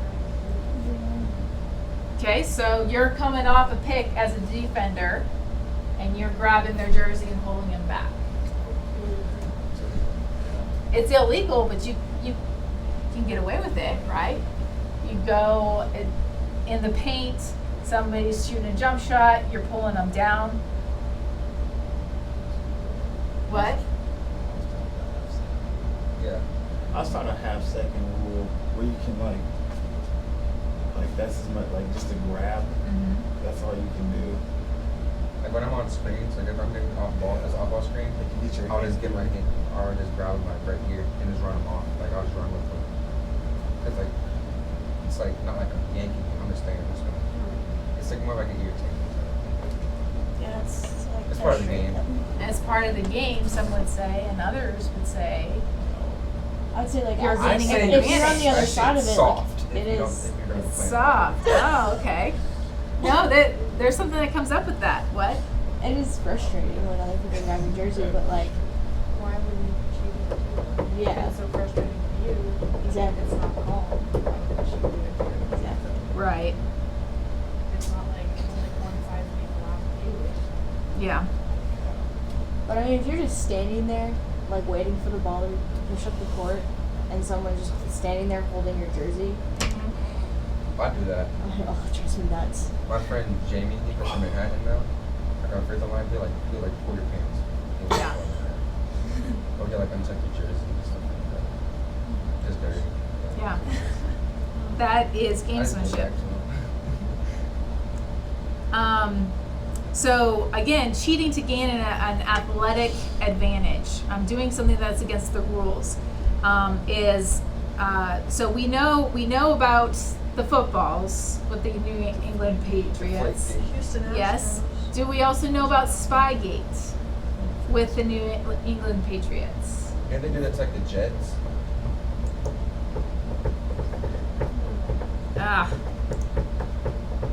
There we go.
It would not have been. No, it was wrong. Yeah, it's wrong. But in this guy's viewpoint, in his definition, as long as it doesn't hurt the opponent but gives the competitive advantage, it's okay. It does hurt them. How? How? Yeah. Because it's not fair. That's not fair. Yeah. But in his world, cheating is okay. As long as it doesn't hurt the opponent. Like physically. Like physically or- hurt the opponent, or like Physically, mentally, emotionally. Does this hurt the opponent? yeah, not that it does. How? There's a competitive disadvantage, so obviously it hurts the opponent. Okay. Having a 16-year-old playing against 13-year-olds in the Little League World Series is going to be a competitive disadvantage for obviously the younger team. Right. So yeah, first. So we have to define the term hurt. Jamal, what's yours? Floyd Landis. In 2006, Floyd Landis, an American cyclist, was racing in the Tour de France and was far behind in stage 16. Yet, astonishingly, he came back unbelievably in the next round. This is when the first speculation about doping first arose. Doping and cycling weren't synonyms back then, and it had rarely been the case that any sort of steroids had been used. Yet, Landis' urine samples came back 3 times over the amount of testosterone was in his body, and was an evident case of doping. The scandal was already large, yet also uncovered a huge number of other cyclists who had used steroids or some other sort of performance-enhancing drug. Furthermore, Landis accused Lance Armstrong of doping, a scandal we still see present today in court. So, it's just a game. It's not real life. It's okay to cheat. No. Is it hurting an opponent? No. What? It's not hurting an opponent. Therefore, doping is okay No, it's hurting. in this guy's frame of mind. It's hurting an opponent. How? Like, physically, it's not hurting an opponent. I don't know about emotionally, but like, if you're doing something that is obviously that the other other competitors can't do legally, it's hurting them. Because whatever it may be, like, say for example, I'm in the basketball court, I'm taking PEDs, performance enhancing drugs, and I'm just playing out my mind.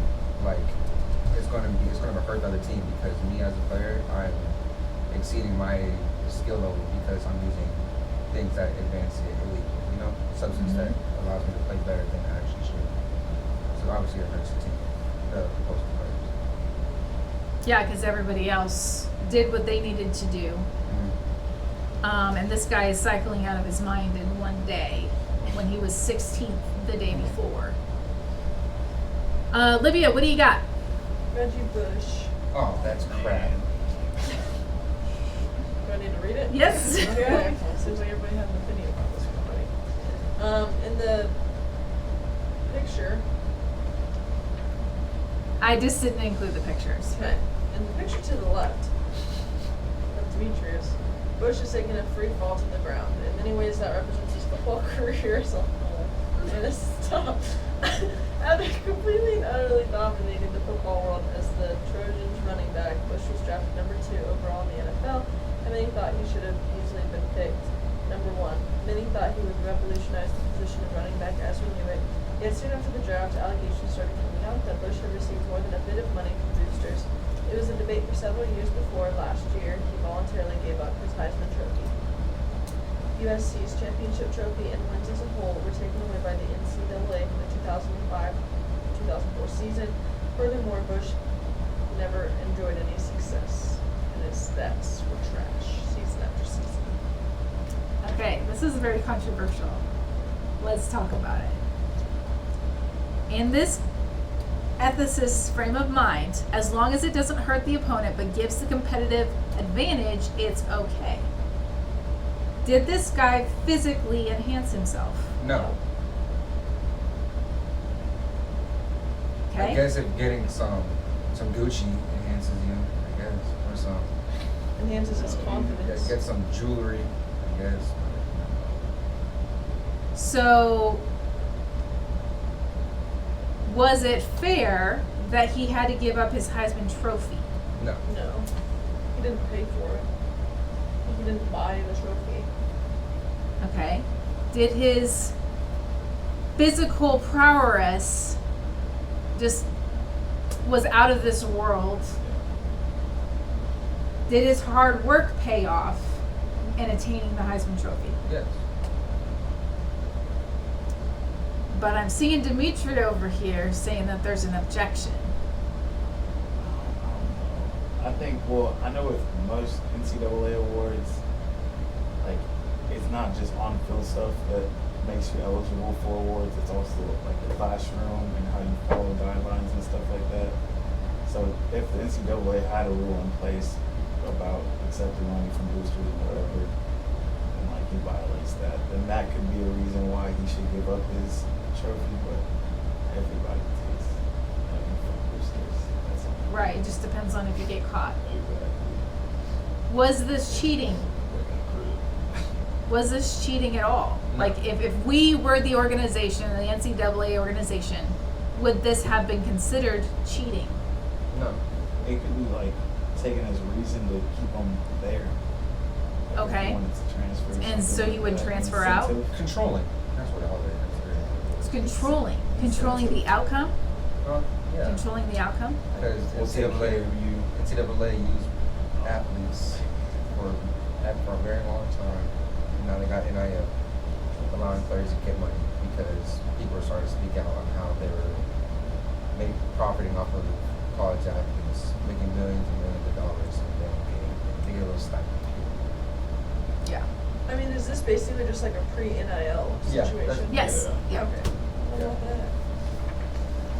But it also goes to prove a point, though, too, because if we're looking at on-field stuff separate from regulations, you have, as an athlete of the NCAA, you have to abide by the rules, right? So he did break a moral ethical code, just not a physical ethical code, right? Yeah, and that's obsessive. That's obsessive to take away his Heisman Trophy, their championships, and all their wins. That's crazy. They did that. Yeah, So- yeah, they did all that. Yeah, well, that, I mean, it did seem a little bit over the top, but you're looking at the morality of it, and there's a lot of investigations that deal with boosters and extra funding. Skylar, what do you got for us? Rugby player uses blood capsule. For any of you who saw the New York Giants game on Monday and are convinced that they have fake injuries to stop the time, I present to you an extreme case of fake knee injury. During a rugby game several years ago, Tom Williams started bleeding on the field from his mouth.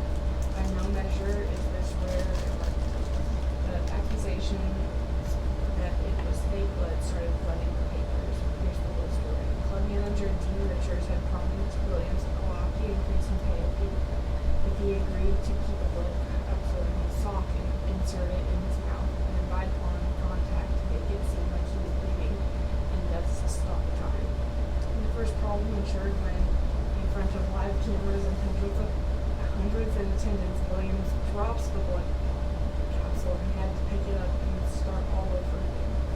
He later admitted that it was indeed a blood capsule and suffering a 4-month suspension, yet luckily nowhere near the 4-year suspension of Richards. Jeez. So, competitive advantage? Yeah. What is the competitive advantage? Stoppage time. Did it hurt an opponent? No. I would argue no, but because again, this happened in the soccer game on Saturday when a player wanted a sub, and the refs were doing no stoppage, and they wouldn't give him a sub. So then, standing in front of like all of us, the coaching staff and the refs, he just went, oh, and then rolled around on the ground until they gave him the sub. And it's the same thing, and it doesn't necessarily benefit, like it doesn't necessarily take away like a disadvantage from like our team or anything. All it does is just, like benefit the one player, I would argue, or in this case, I guess the clock. Does it? Because what if that guy was subbing in a better player than he? For me, mean, it would have been bound to happen at any point, but I would also argue then, in that case, we also could have put in a sub if we had subs. Or, like, in this case, if you're getting more time, that time is an advantage to you as well as it is to the other team. Okay. So was it cheating? I don't know if it's cheating. It's just stupid. Yeah. It's it's a competitive advantage for sure. It's a lot of work to go through. Yeah. I don't know if it's a competitive advantage though, because it's stoppage time. Both teams get stoppage time. It's not like their team's just running and then he gets time. Facts, but like, you think about it, like you're in the heat of a game, like Momentum. and you're about to, and you just fake an injury because coach has no timeouts. So we got 7 seconds left.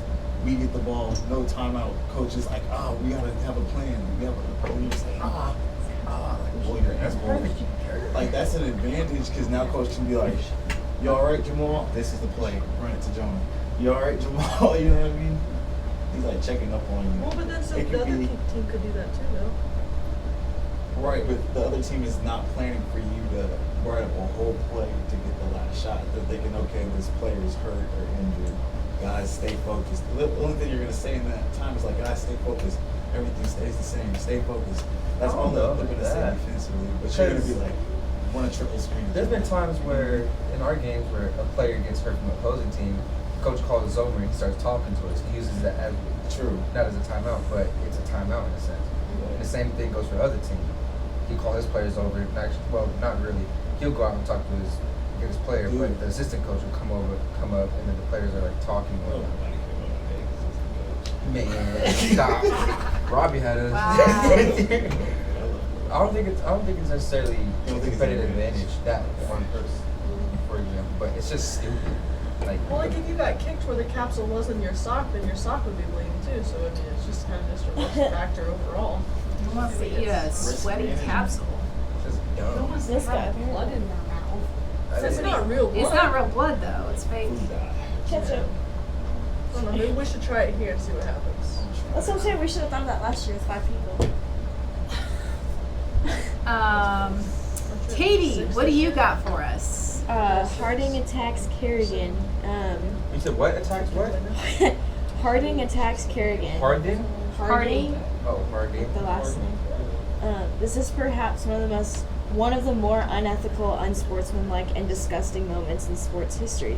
Tanya Harding and Nancy Kerrigan were both great ice skaters, rivals on the rink evidently, but it was never suspected that they had less than full respect for each other's achievements.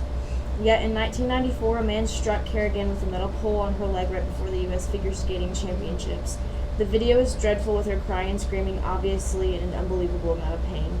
It wasn't suspected at all at first that Harding had anything to do with the attack, and she performed in the championships. Yet amid suspicion, she came out and declared that Harding, her now ex-husband, and her bodyguard had conspired together and hired the man to break her leg. At first, Harding was banned from skating, but after threatening to sue them, they accepted her back. In the following Olympics, Harding placed 8th as the rehabilitated Kerrigan secured a silver medal, a feel-good moment in sports. I'm pretty sure there's a movie about this. Yeah, there's a movie and a documentary. What happened? What's the movie? So basically, two I think ice it's called- skaters, rivals. One of the girls got smacked with a pole, broke her leg by some random dude. The other figure skater's ex-husband and her bodyguard conspired to hire the guy to hit the girl. Okay, but what is the name of the movie? Just wait. It's called I, Tanya. It's got Sebastian Stan in it. I've like- seen yeah, this it's like- movie. Oh my I It's watched amazing. this movie. Girl, on oh the my other God, week. Sebastian Stan. Well, I don't want to hear it. This movie is a 10 out of 10 great one. He also has one called The Bronze Medalist, or The Bronze, which is about like the gymnastics situation. Sorry. Same one. So again, was it cheating? Yes. It's inappropriate. 100%. 100% cheating. Did it hurt the opponent? Yes. Broke her In leg. so many more I ways love than this one. movie. We should watch it. It's Can it be our homework? it's rated R. It's a good. Well, it's because there's inappropriate scenes in it, but it's a great movie. I'm saying we could watch it on our own time. So she now lives in a trailer in the woods, which I think is Really? yeah. That's tough. But Wait, Tanya or the Tanya. Oh, Tanya okay. does. Yeah. But anyways, she, Tanya specifically, was in the conspiracy. Oh, she was. She was. Oh. And if you read further into that, you'll see where her part comes in to play. Wait, the girl that got her leg broke? No, Oh. Tanya Harding was in on the conspiracy to break Kerrigan's leg. Yeah. She should be. But it ended up being a knee thing, like the guy missed and hit her knee, and then she had, I think, minor surgery on it. But it still hurt. There's actually like somebody caught it on There's a camera. video. Just hit her with Yeah, a pole? apparently. Just hit her with a pole. Like a metal pole. Yeah. What? Just, Like that's like assault. a Either almost way. like a bat. Yeah. It's like a pipe. Jeez. Katie, will you read the last one? Because I know you love to read. He's at the busy. What? Okay. 2000 Paralympic Spanish basketball team. Cheating at the Paralympics is a disgraceful thing to do. Goes Yeah. into this last year. I think many a cool. fan would be astonished at how often it happens.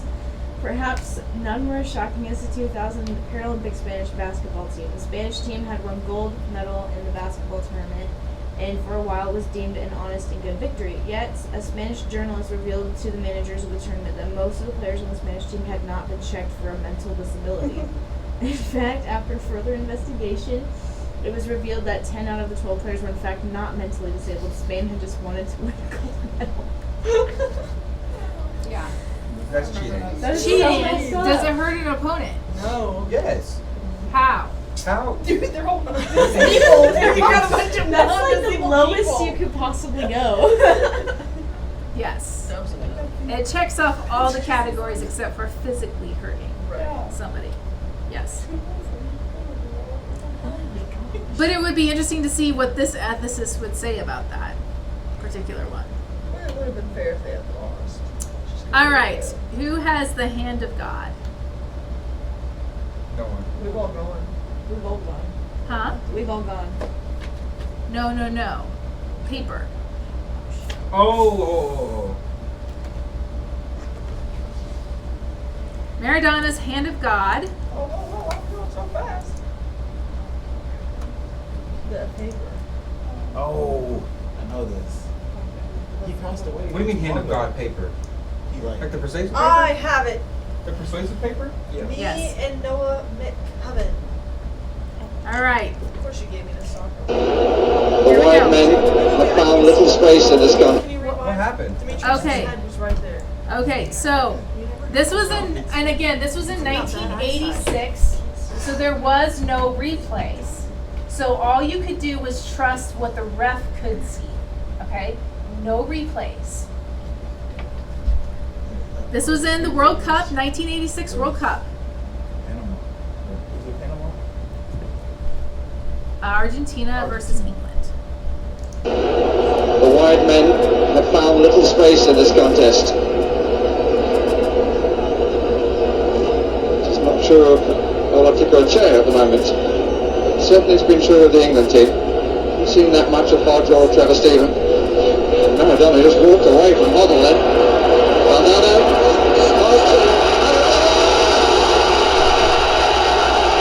Just say, look at how simple soccer is. Okay, Talk to Steve. so the question is, did he hit it with his head, or did he hit it with his hand? The guy that scored. The guy that scored. You want to watch it again? Replay. I wonder if they will actually show initial motion. Appealing for offside is Argentina. That's where the ball came from Hodge. Maradona had continued the run forward. What? It's too blurry to tell? Clear where we can actually see that. That is the only angle on record. Well, you see the goalie's hand. You see that guy, both of his arms go up whenever he jumps, but He's offside in the first place. I'm gonna say it's his head. Do I have to write about this? So do I? Yep. So in my paper, I'm like, ah, his head.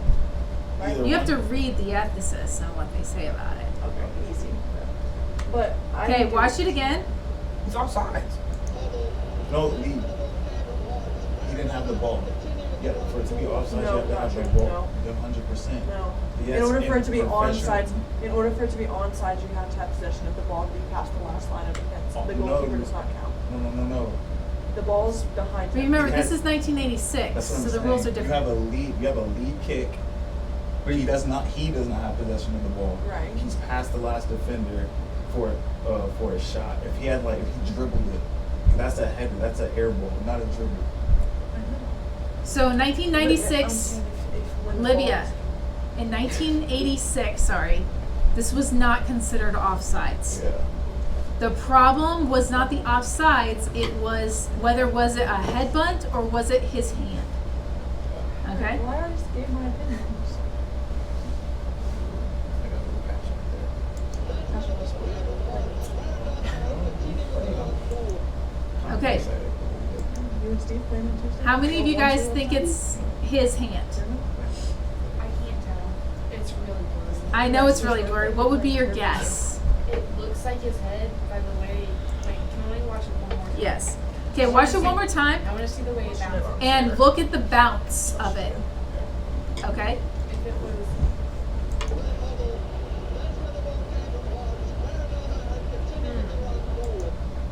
That looked like his hand. I'm still not. The way it falls, though. If it were his head, I feel like it would have bounced a little bit more, like higher, not just gone Not straight down. necessarily. But like, what if he hit it? Here we go.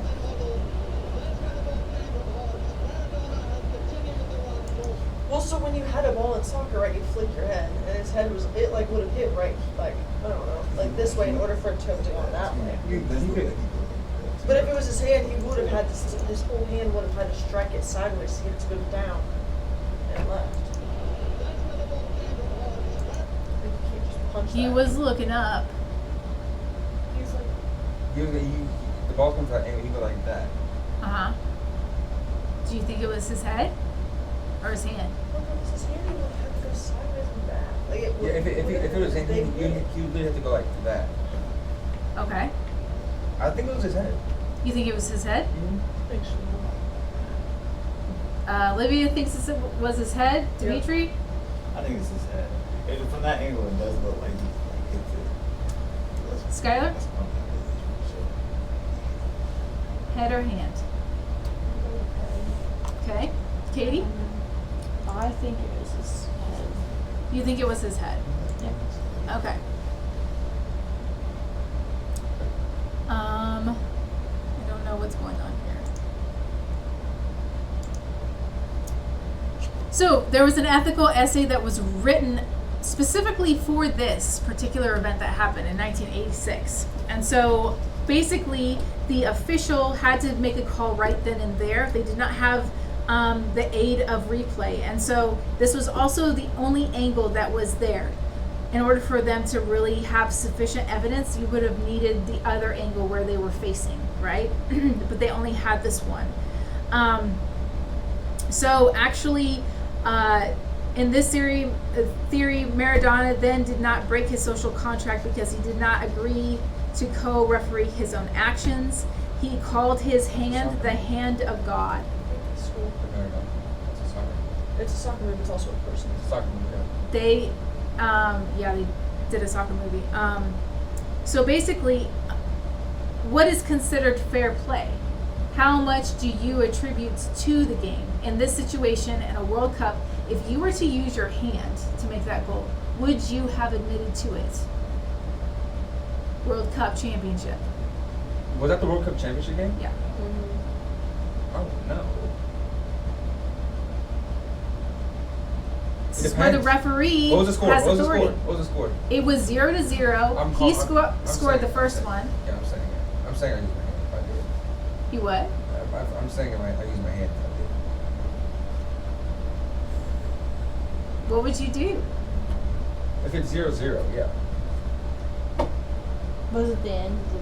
So then Argentina scores another goal, and it was 2-1 by the end. Yeah. England scores a goal.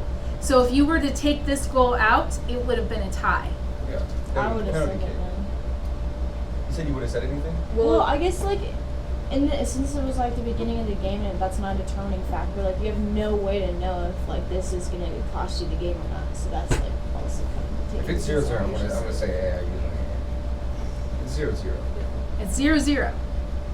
I would agree with that. Just because, I mean, at that point, like, There's been many times when I played soccer, if the ball hit my hand, I'd be like, hey, hit. I'd be like, hey, right here.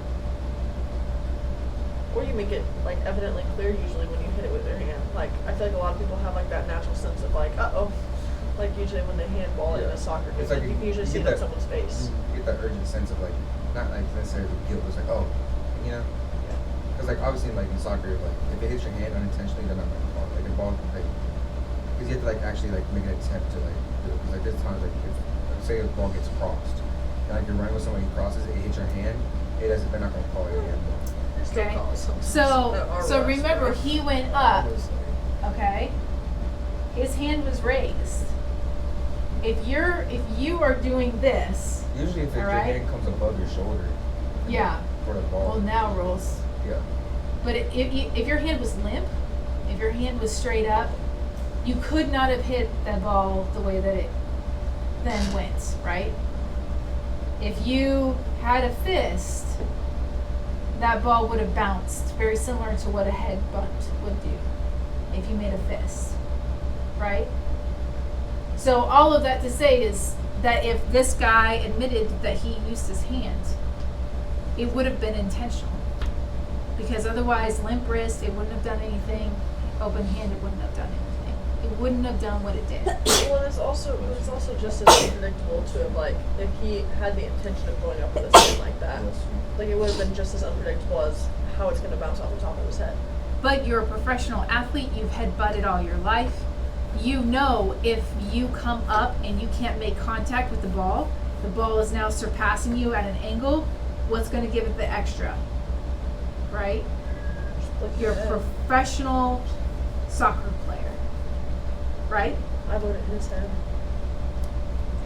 So all of this goes around the theory that in a pickup game, fair play mentality comes with social responsibility to play fair and you're self-refereed. Would you call it if you were in a pickup game? Would you have called hands on yourself if you were in a pickup game? Just like a regular pickup game. Yeah. Versus if you had a referee that was then given the authority of the game. Well, I would hope the referee would see it. Yeah. Right. You'd have to make sure. So of course there's going to be games like this that are beyond ourselves, right? So in this one, and this is the last one that we're going to go over today, gamesmanship is a bad form. It's the opposite of sportsmanship. Okay? So this is what I want you guys to do for your discussion question. I want you to find a video on YouTube that displays gamesmanship. Okay? That displays a bad nudge, that displays a headbutt of some sort, something to give an athletic advantage, physical advantage over your opponent. So a strong form of gamesmanship would be gross acts of intimidation, physical harm, maybe even abuse of officials, right? A more subtle, weaker form of gamesmanship would be delaying the game, just like what we talked about, withholding a lineup injury information. Those are forms of weak. So where does our moral approach come into play? Is this a pursuing excellence in a game, or does it disrespect the game when you are promoting gamesmanship? How does this impact us?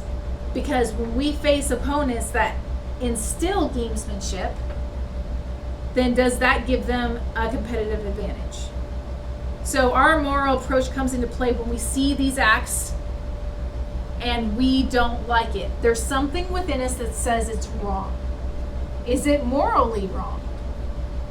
That's the question we have to ask ourselves. So I want you guys to find an example during this week of what gamesmanship looks like and how it's displayed in a game of any sport. Okay? All right. You guys are done. Don't forget about your paper And don't forget about your test.